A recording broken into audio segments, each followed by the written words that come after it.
দুনিয়া থাকার জায়গা নয় রে ভাই, দুনিয়া থাকার জায়গা নয়। চলে যেতে হবে, রং ধরা যৌবন শেষ হয়ে একদিন জং ধরে মাটির কবরে চলে যাব। শরীর থেকে ভালো পোশাকগুলো, রঙিন পোশাকগুলো খুলে খুলে যখন সাদা কাফনের কাপড় পরায়া দিবে, আত্মীয় স্বজন আমার সাথে এসে জানাজা করবে, কবরে নামায়া দেবে, এরপরে দোয়া করে যখন বাড়ির দিকে ব্যাক করে 40 ধাপ চলে আসবে, ফেরেশতারা আবার উঠাবে।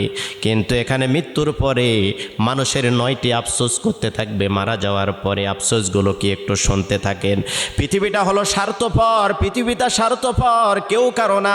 এই জন্য কবরের আমল নিয়ে কবরে যেতে হবে। 1 নম্বরে ওই মৃত ব্যক্তিটা আফসোস করতে থাকবে, আমি যদি মাটি হয়ে যেতাম, আমার মধ্যে যদি জীবন না থাকতো, কবর দিয়ে গেছে ঠিক, আমাকে আর যদি না ওঠাতো, আমার হিসাব নিকাশ না দিতে হতো, আমি ভাগ্যবান হতাম।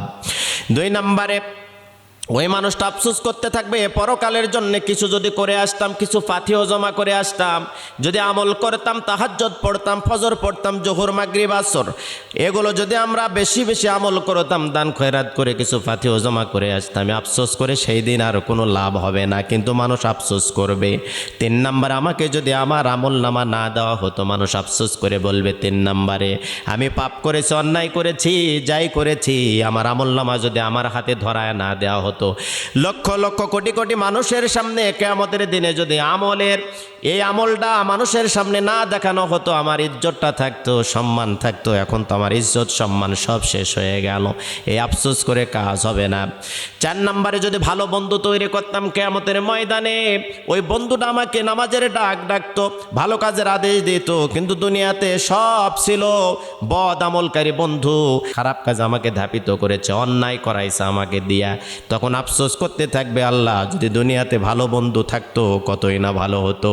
আফসোস করতে থাকবে। 5 নম্বরে আমি যদি রাসূল সাল্লাল্লাহু আলাইহি সাল্লামের আনুগত্য করতাম, শিরিক না করতাম, বিদআত না করতাম, অন্যায় না করতাম, পাপ না করতাম, মানুষকে যদি না ঠকাইতাম, মানুষের হক যদি নষ্ট না করতাম, আল্লাহ আজকে ভালো একটা জান্নাতের বিছানা পাইতাম, এয়ার কন্ডিশন রুম পাইতাম, আরশের ছায়াতলে জায়গা পাইতাম, চোখের পলকে ফুলচিরাত পার হতে পারতাম, বিজলির গতিতে জান্নাতে জায়গা পেয়ে যেতাম। গো মালিক, আল্লাহ দুনিয়াতে শয়তানকে আদর্শ হিসাবে মেনেছি, আল্লাহ রাসূলকে যদি আদর্শ হিসাবে যদি আমরা অনুসরণ করতাম, তাহলে আমার মতো কতই না আমার কপাল খুলে যেত, আমি কত ভাগ্যবান হয়ে যেতাম।